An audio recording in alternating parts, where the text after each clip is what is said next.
Ici à Tourette, on avait vraiment on avait un bon climat, mais par contre on a des terres très peu profondes et pas beaucoup d'eau. Et donc on avait très peu de culture, hein. J'étais avec des lentilles et autres petites cultures, mais vraiment pas grand-chose. Et la violette est arrivée là, et on s'est rendu compte que c'est la seule chose qui poussait sous les oliviers. Et elle s'adaptait très bien à Tourette. En plus, à l'époque, vraiment les touristes que l'été. Et l'hiver, toutes les activités qu'il pouvait y avoir dans le village étaient un peu au repos. Et le fait d'avoir une fleur, parce que c'est quand même une fleur qui fleurit l'hiver, c'est une des rares fleurs qui fleurit l'hiver. Donc ça a porté un atout l'hiver, et chacun avait son petit carré de violettes. Et c'est pour ça qu'on est arrivé jusqu'à 40 producteurs de violettes à Tourette. La cueillette de la violette est quand même assez délicate, par principe, parce que aussi elle est toute petite. Il faut un petit peu les sélectionner au fur et à mesure qu'on ramasse, et puis les chercher, parce qu'elles sont coquines des fois, et elles se cachent dans le feuillage. Donc c'est un travail délicat et de patience. Il faut à peu près 8 500 fleurs par kilo. Donc voilà, ça fait pas mal de fleurs. Il faut compter, quand il y en a beaucoup, il faut bien compter 2 heures pour ramasser 1 kilo. Et généralement, on ramasse entre 400 et 500 kilos par saison. C'est ce qu'il nous faut en tout cas. Nous, c'est la variété traditionnelle, hein, que depuis que mes parents sont arrivés ici dans les années 70. C'est la Victoria odorata. Elle a 5 pétales, elle est très parfumée. Dans l'espèce violacée, il y en a une quantité impressionnante de violettes. Souvent, les violettes qu'on trouve dans les sous-bois, elles fleurissent qu'une seule fois. Nous, on a quand même la particularité de fleurir plusieurs fois, et d'octobre à mars. Bon, on est en pleine saison, hein. Février, c'est là où elle est le plus épanouie. Il fait froid la nuit et le soleil est là. Et donc, c'est ce qui lui plaît à la violette. La fraîcheur de la nuit et le soleil de la journée. Pour la petite histoire, quand on s'est formé, enfin, du moins mon père s'est formé, moi j'étais petit, j'avais 14 ans, je suis allé avec lui sur une exploitation dans les Bouches-du-Rhône de fraises des bois.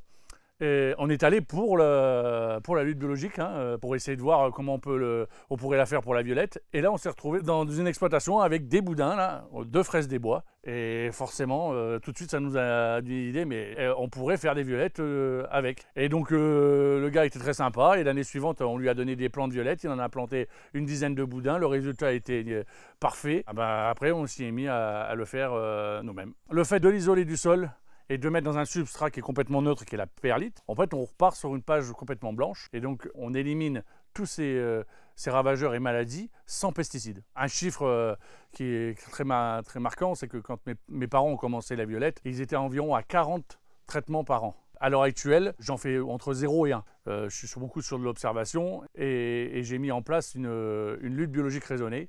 C'est-à-dire, au lieu d'utiliser des produits chimiques et des pesticides, on va utiliser tous les moyens que la nature a pour pouvoir combattre nos ravageurs. Et ces moyens, ça peut être des auxiliaires, ça peut être des insectes par exemple.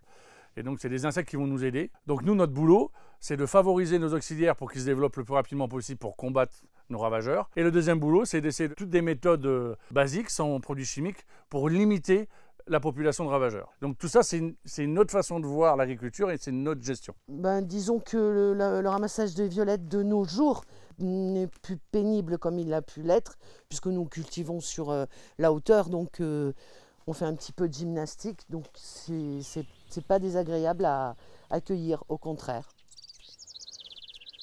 Et le fait de cultiver en hauteur comme ça a changé la vie de la cueillette. Et en même temps, ce type de culture me permet de multiplier en fait les surfaces par 4. Sur des terrains restreints, ça nous permet d'un peu d'optimiser nos cultures.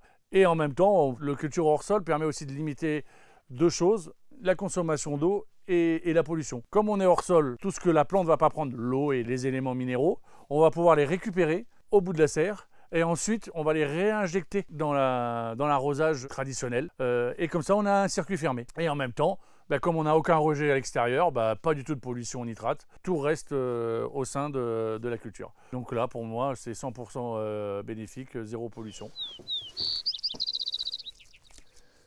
On met la tête entre les 2 doigts et on tire sur la fleur. Du fait qu'elle est délicate, elle se détache facilement de sa tige. Donc hop, on tire comme ça sur la tête, sur la fleur. Bon, la violette a la particularité, c'est qu'on l'utilise pour plusieurs choses. Donc on a utilisé la violette pour la fleur coupée. Et on a une autre filière qui est la confiserie. Vous avez vu comment on les cueille, on prend juste les fleurs. Et on a décidé de faire nous-mêmes la confiserie pour pouvoir en fait valoriser au maximum notre fleur. On va pouvoir en vendre toute l'année et d'essayer d'avoir un revenu régulier. C'est du boulot supplémentaire, hein, c'est plus que le métier d'agriculteur. Mais donc on est producteur, transformateur et vendeur également. Donc il faut savoir tout faire, mais on l'a appris au fur et à mesure et maintenant ça se passe très bien.